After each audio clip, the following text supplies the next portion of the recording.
오늘은 정말 기쁜 날입니다. 예수님께서 부활하신 날이기 때문입니다. 초대교회에서는 부활주일이 되면은 이렇게 인사를 나누었습니다.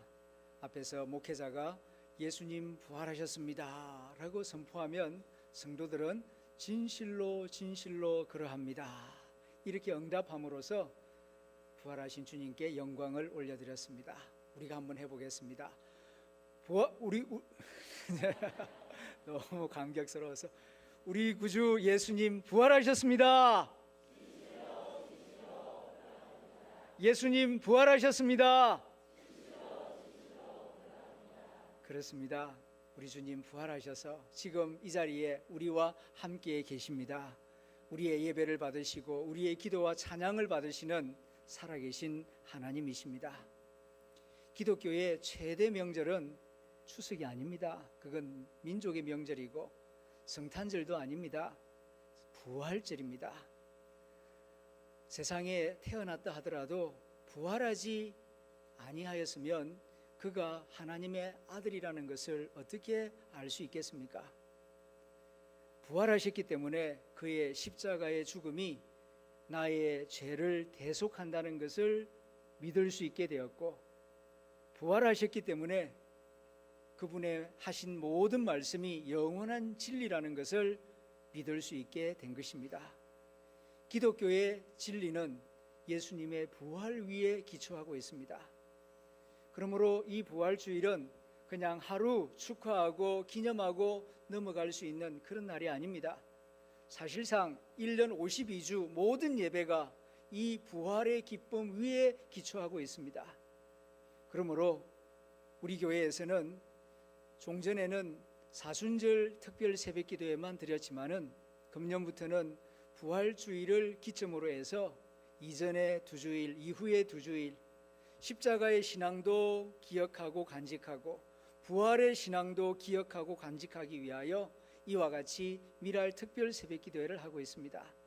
오늘뿐만 아니라 계속하여 새벽기도에 열심히 나오심으로 십자가 신앙과 부활 신앙을 균형 있게 갖추어 나가는 좋은 그리스도인들이 될 수 있기를 기원합니다.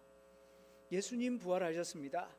예수님 부활하셨기 때문에 기독교가 온 세계에 전파될 수가 있었던 것입니다. 2000년 전으로 돌아가 보면은 기독교는 불과 13사람으로 시작되었습니다. 창시자 예수 그리스도와 그를 따르는 12명의 제자, 이 거대한 땅 위에 13명을 가지고 뭘 하겠습니까? 그러나 그렇게 미미했던 기독교가 2000년이 지난 지금은 인류를 대표하는 가장 큰 종교가 되었습니다. 지금 지구상에 74억의 인구가 살고 있습니다. 그 중에 그리스도를 믿고 따르는 사람들이 3분의 1, 약 24억 7천만 명이 지금 이 부활주의를 기념하며 온 세계에서 부활하신 예수님을 경배하고 있습니다. 이런 역사가 어떻게 가능하게 되었겠습니까? 칼과 돈으로 된 것이 아닙니다. 예수님이 부활하셨기 때문에, 살아계신 주님을 만났기 때문에 그 진리와 복음이 민족과 국경선을 넘어 많은 사람들에게 전파되어 오늘 전 세계가 예수님 부활하신 날을 기념하고 기억하고 기쁨으로 예배하고 있는 것입니다. 그러나 개중에는 지금이나 옛날이나 예수님의 부활을 믿지 못하는 사람들이 있습니다. 어떻게 죽은 자가 다시 살아날 수 있단 말인가? 그게 어떻게 가능하냐? 과학적으로 증명할 수 있느냐? 이론적으로 가능하냐?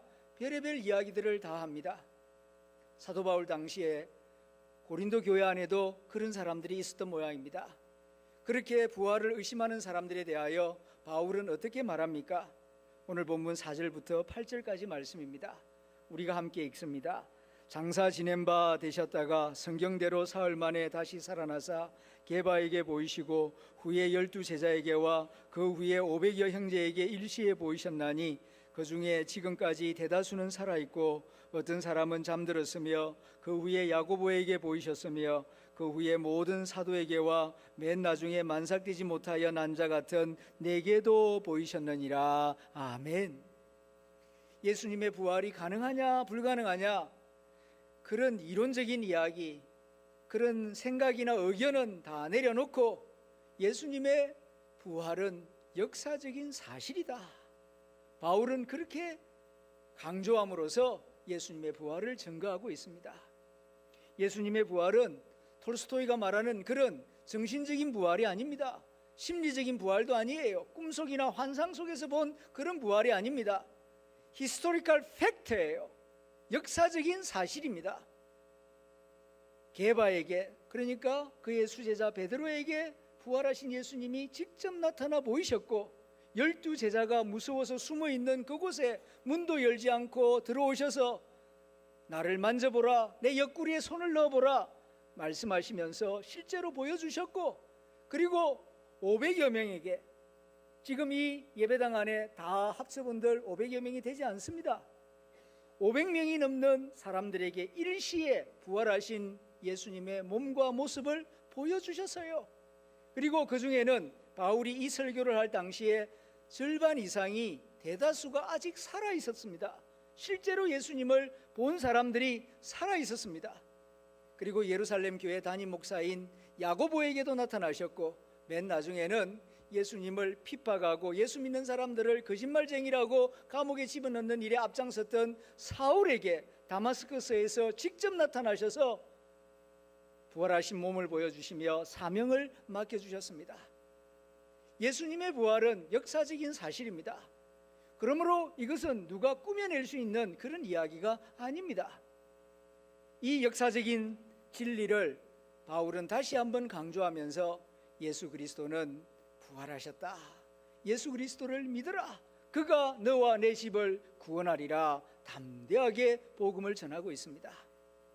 이와 더불어서 바울은 부활을 전가할 때에 성경대로라는 말씀을 쓰고 있습니다. 성경대로 십자가에 달려 죽으셨고 성경대로 다시 부활하셨습니다. 십자가에 달려 죽었다고 다 구세주가 되는 것이 아닙니다. 십자가에 달려 죽은 사람이 한둘이 아니거든요. 수천 명이 십자가에 달려 죽었습니다. 그런데 유독 나사렛 예수가 십자가에서 흘린 그 피가 우리의 죄를 대속할 수 있는 이유는 성경대로 그가 십자가에 죽으셨기 때문입니다. 이사야 53장에 보게 되면은 메시아는 십자가에서 이런 모양으로 이런 고난을 받으시고 죽으실 것이다.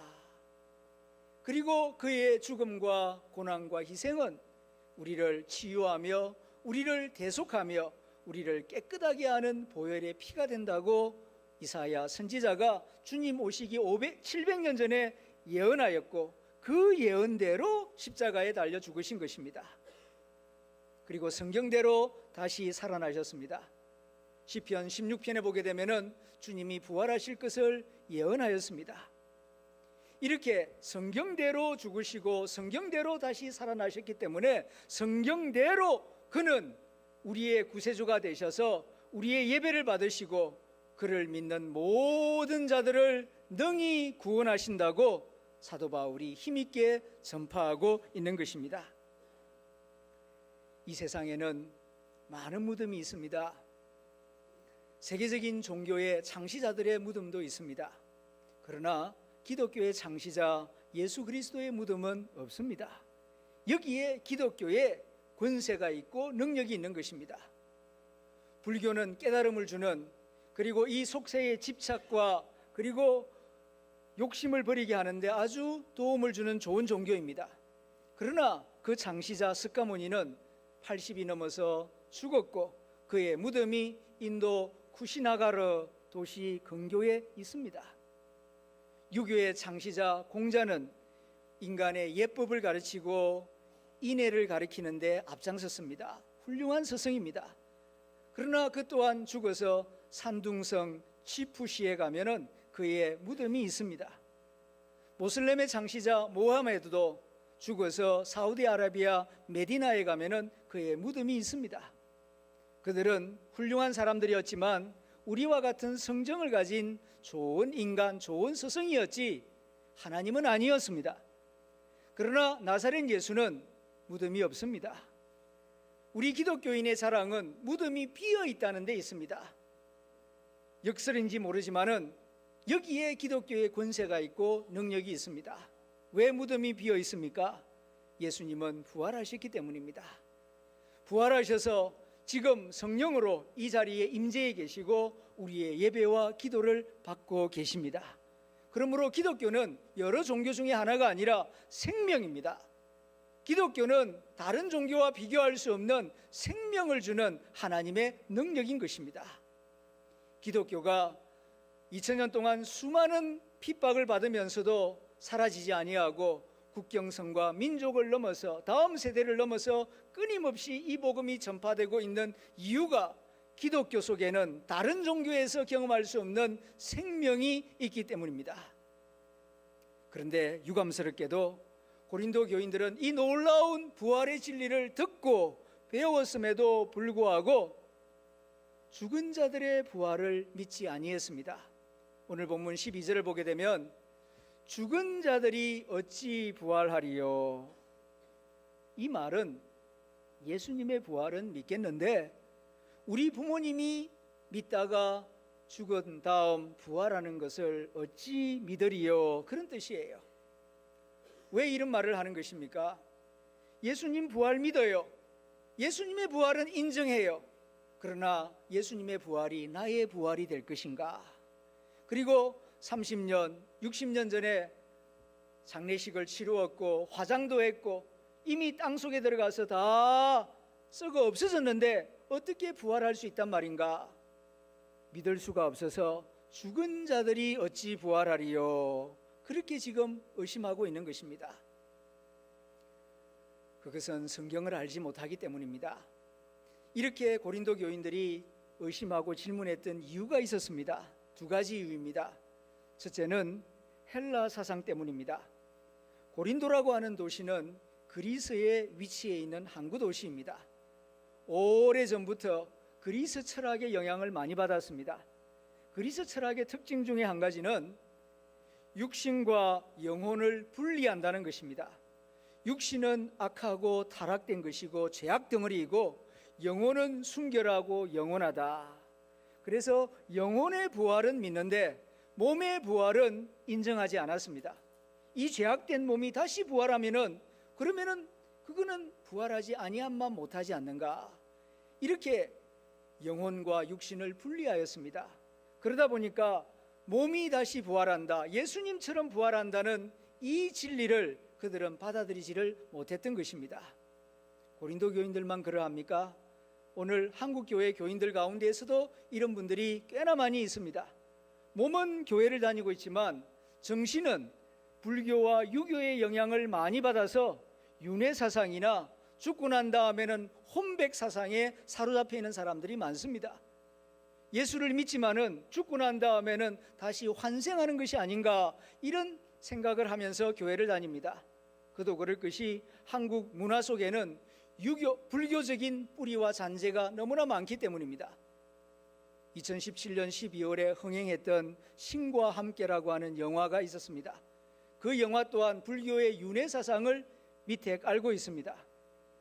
세계관을 구별하지 못하는 많은 사람들이 그 영화를 보고 자기도 모르는 사이에 사람이 죽고 난 다음에는 그렇게 다시 환생하는 줄로 착각하면서 사는 사람들이 많습니다.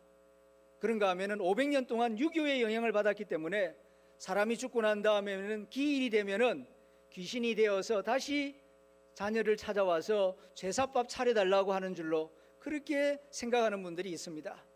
그건 귀신의 장난이지 죽은 부모님의 영혼이 돌아온 것이 아닙니다. 그런데 이런 식으로 생각하기 때문에 부활에 관한 말씀을 들으면서도 귀신의 부활이요 영혼의 부활로만 생각하지 몸의 부활을 생각하지 못하는 분들이 많이 있습니다.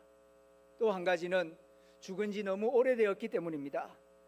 살아있을 동안에는, 죽었다 하더라도 시신이 보존되어 있을 동안에는 예수님 재림하실 때 부활한다, 부활할 수도 있겠구나 생각을 하지만 화장을 해버렸고 썩어서 다 먼지가 되어버렸는데 주님 재림하실 때 어떻게 부활할 수 있느냐, 뭐라도 남은 게 있어야 부활을 하지, 다 사라져버렸는데 어떻게 부활하느냐, 이렇게 믿지 못하여 의심하는 말을 하는 사람들이 있습니다. 그것은 성경을 알지 못하기 때문입니다. 이 몸 이대로 부활하는 것 아닙니다. 우리의 이 육신은 흙으로 지음받은 것입니다. 그래서 흙에서 나온 식물을 먹어야만 이 육신은 생명을 이어갈 수 있습니다.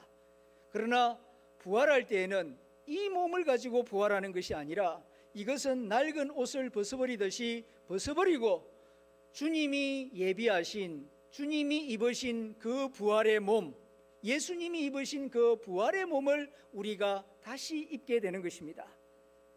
겨울 옷을 벗어버리고 봄 옷을 갈아입듯이 이 흙으로 지음받은 병들고 고통스럽고 세월이 지나면은 얼굴에 까만 점도 생기고 흰머리도 생기는 이런 육신이 아니라 예수님이 입으신 부활의 그 신비스러운 몸, 영광스러운 몸을 입게 된다고 성경 여러 곳에서 말씀하고 있는 것입니다. 그러므로 장기 기증해도 됩니다. 화장을 해도 되고 매장을 해도 상관없습니다. 다른 사람들에게 덕을 세우고 복음을 전가하는 데에 유익이 되는 그런 장례식을 치르면은 어떤 방식을 치루어도 다 좋은 장례식이 될 것입니다. 옛날에는 이걸 알지 못하여서 무덤을 크게 만들기도 하고 장기 기증을 하면은 애꾸눈으로 부활하는 줄로 생각하여서 장기 기증을 꺼려하는 사람들도 많이 있었습니다. 이제는 우리가 성경이 전하는 부활의 진리를 확실하게 믿고 이 부활 신앙 위에 굳게 서는 저와 여러분들이 될 수 있기를 기원합니다. 부활의 진리를 믿을 때에 변화의 역사가 일어납니다. 부활의 진리를 믿음으로 일어난 변화의 역사는 수백 가지, 수천 가지가 넘습니다. 그 중에 두 가지만 말씀드리면은 첫째, 제자들의 삶입니다. 예수님의 부활을 보기 전에는 제자들은 무서워했습니다. 두려워했고 심지어는 비겁했습니다. 스승이 십자가를 지는데 예수님 모른다고 부인하고 도망갔습니다. 그러나 부활하신 주님을 만난 다음에는 그들은 용감하게 변화하였습니다. 예수님 부활하셨습니다. 예수가 우리의 메시아입니다. 예수님이 하나님의 아들입니다. 예수님을 믿으십시오. 심지어는 협박을 받기도 하고 감옥에 들어가기도 했지만은 그들은 죽으면 죽으리라, 죽으면 나도 주님의 부활의 영광에 참여할 것이다, 이 믿음을 가졌기 때문에 주저함이 없이 담대하게 복음을 전하다가 모두 다 순교하였습니다. 그렇게 비겁했던 사람들이 어떻게 자기 목숨을 예수님을 위하여 내어놓을 수 있단 말입니까? 사람이 거짓을 위하여 목숨을 바치는 경우는 없습니다. 그것도 한두 사람이 아니라 12제자 모두 다 주님을 위하여 목숨을 바칠 수 있었던 것은 부활하신 주님을 만났기 때문입니다. 또 한 가지 예를 말씀드린다면 안식일의 변화입니다. 유대인들은 안식일을 목숨보다 더 귀중하게 여깁니다. 출애굽기 20장에서 하나님이 이스라엘 백성들에게 너희는 안식일을 기억하여 거룩하게 지키라 명하셨습니다. 그래서 이스라엘 백성들은 토요일을 안식일로 거룩하게 지키는 일에 목숨을 겁니다. 안식일을 지키지 않은 국민이 있거나 이웃이 있으면은 징벌을 가하였고, 그래도 지키지 아니하면은 돌로 쳐 죽이기까지 하였습니다. 그렇게 안식일을 소중하게 여겼던 유대인들이 부활하신 예수님을 만나고 난 다음에는 토요일이 아니라 안식 후 첫날, 그러니까 지금 우리가 지키는 이 일요일을 주일로, 주님의 날로 지키기 시작하였습니다. 예루살렘 다락방에서 모였던 첫 번째 성도들 120명은 전부 다 유대인이었습니다. 그들은 어릴 적부터 안식일, 토요일을 지키던 사람들이었는데 언제부터인가 토요일을 버리고 일요일을 예배하기 시작했어요. 이건 유대인들에게 목숨을 내어놓는 엄청난 일이었습니다. 이 일이 어떻게 가능하게 되었는가? 부활하신 주님을 만났기 때문입니다. 부활하신 주님을 만남으로 우리는 그 이후 지금까지 안식 후 첫날 일요일을 거룩한 예배일로 지키며 부활하신 예수님 앞에 경배와 찬양을 드리고 있는 것입니다. 부활은 이렇게 삶을 바꾸고 역사를 바꾸고 세상을 바꿉니다. 어떤 선교사가 아프리카에 가서 복음을 전하였습니다. 특별히 한 부족을 마음에 품고 기도합니다. 그런데 그 부족을 전도하려면 무엇보다도 추장을 먼저 전도해야 합니다. 열심히 전도를 해도 추장이 안 돼, 그러면은 선교는 실패하는 것입니다. 반대로 다른 사람들이 다 안 믿어도 추장이 믿고 너희들도 다 믿어 한마디 말하면은 모든 주민들이 다 믿게 되어 있습니다. 그래서 선교사는 추장을 전도하는데 엄청난 공을 들였습니다. 그날도 추장에게 다가가서 기독교 교리를 설명하였습니다. 예수님이 우리 죄를 대속하기 위하여 십자가에 죽으셨고 부활하셨습니다. 그리고 모든 사람들이 다 부활하게 됩니다. 그 순간 추장의 얼굴이 이그러졌습니다. 왜 그러십니까? 선교사 양반, 모든 사람들이 다 부활한다는 것이 사실이요. 그렇습니다. 사람이 죽어서 끝나는 것이 아니라 그 다음에는 다 부활이 있어서 믿는 자는 영생을 얻게 되고 믿지 아니하는 자는 심판의 부활로 부활하게 됩니다. 그 순간 그는 두려워서 떨었습니다. 왜 그러십니까? 모든 사람이 다 부활하면 안 되는데 무슨 말씀입니까? 내가 그동안 억울하게 죽인 사람들이 너무 많거든요. 그들이 다 부활하면 나는 어떡하란 말입니까? 무서워하며 떨었습니다. 그러므로 주 예수님을 믿으십시오. 십자가에 피 흘려 죽으신 이유가 당신의 죄를 대속하기 위하여 십자가에 죽으신 것입니다. 예수님의 보혈을 믿으면 모든 죄 사함을 받게 될 것입니다. 그래서 그 추장이 예수님의 십자가를 의지하고 세례를 받았습니다. 여러분, 부활을 알지 못하는 사람은 그냥 이대로 살다가 죽으면 그만이지 그런 생각들을 할 때가 있습니다. 죽으면 그만인 것 아닙니다. 내 한 목숨 죽는다고 끝난다고 세상 모든 일이 끝나는 게 아니에요. 또 어떤 사람은 말 안 듣고 마음에 안 들면 죽여버리지 그만. 죽여버려서 없애버려서 흔적을 없애버릴 수 있다고 생각하는 사람들이 있습니다. 이 또한 착각입니다. 내 한 목숨 죽는다고 끝나는 것도 아니고 그를 죽인다고 끝날 문제도 아니에요. 부활을 알지 못하기 때문입니다. 예수님의 부활을 믿고 나의 부활을 믿게 되면은 생각이 달라집니다. 가치관이 달라집니다. 삶이 달라집니다. 이 땅에서 매면 하늘에서도 매일 것이요, 이 땅에서 풀면 하늘에서도 풀리게 될 것입니다. 그러므로 지금 여기에서부터 부활을 믿는 사람은 새로운 생각, 새로운 가치관을 가지고 새로운 선택을 해야 하게 될 것입니다. 부활은 기독교 여러 교리들 가운데 하나가 아닙니다. 기독교의 핵심입니다. 그러므로 우리의 모든 삶이 부활의 진리 위에 견고하게 설 수 있도록 마음을 새롭게 가져야 할 것입니다. 네덜란드 수상이었고 신학자였던 아브라함 카이프가 이런 말을 남겼습니다. 기독교의 최대의 약점은 부활신앙 위에 삶의 체계를 세우지 않는 것이다. 삶의 체계가 있고 지식 체계가 있어요. 그런데 기독교의 최대의 약점이 무엇인가 하니 부활신앙 위에 내 삶의 체계를 세우는 게 아니라 지식 체계로만 세운다는 것입니다. 지식 체계, 그러니까 부활을 그냥 지식이나 정보로만 알고 지식 따로 삶 따로입니다. 일요일날 교회 와서 예배드릴 때에는 부활을 믿습니다, 부활하신 주님께 기도합니다 고백해놓고는 세상에 나가서 장사를 하거나 아이를 교육을 시키거나 결혼을 시키거나 이사를 하거나 삶의 중요한 선택을 할 때에는 부활신앙에 따라서 하지 않는다는 것입니다. 이것이 기독교인의 최대의 위기이며 최대의 약점이라는 것입니다. 진실로 부활신앙을 가진 사람이라면 교회당 안에서만 예수 부활하셨네 찬양하는 것이 아니라 실제 생활 가운데에서 내가 이 땅에서만 70년 80년 살다가 떠나는 것이 아니라 영원한 삶이 내 앞에 기다리고 있다는 것을 생각하고 믿는 사람이라면 범사에 생각하고 판단하는 일 가운데에서도 부활신앙을 기초로 선택하고 판단할 것입니다. 초대 기독교인들은 부활신앙을 가졌습니다. 그렇기 때문에 그들은 유무상통하였습니다. 물질이라고 하는 것은 잠시 있다가 없어지는 것, 영원한 생명이 내게 있기 때문에 이 없어질 물질을 이용하여서 사랑을 전하고 하나님의 사랑을 실천하는 일에 앞장섰습니다. 두 번째로는 복음을 전하는 일에 최선을 다하였습니다.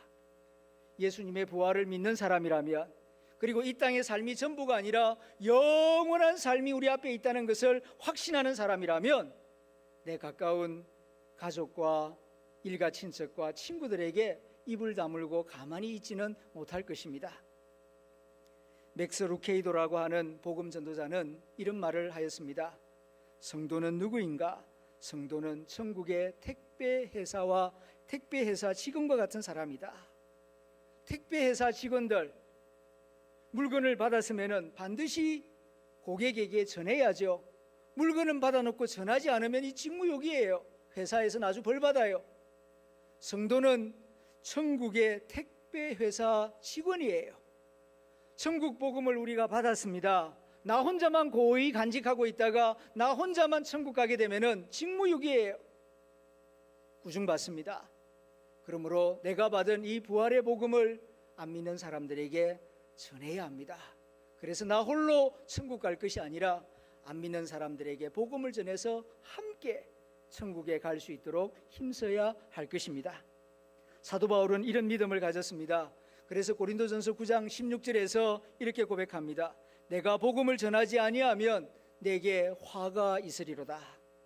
내가 부활의 복음을 받았는데 복음을 전하지 아니하면 나에게 저주가 있을 것이고 무서운 벌이 있을 것이다. 그렇지요. 택배회사 직원이 물건을 받아가지고 전하지 아니하였는데 사장한테 좋은 말 듣겠습니까?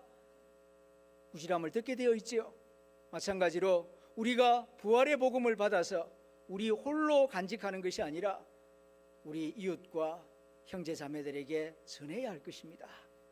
세상에서 가장 중요한 것이 무엇입니까? 생명 아닙니까?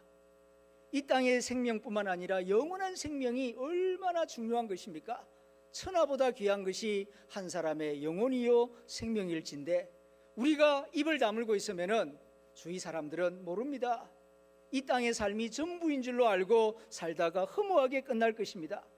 그러나 우리가 담대하게 복음을 전하면, 부활의 복음을 전하면 그들이 믿든 믿지 아니하든 그건 그들의 책임이고, 부활의 복음을 통하여 그들이 하나님을 만나고 영원한 생명을 얻는 값지고 보람되고 놀라운 역사가 일어나게 될 것입니다.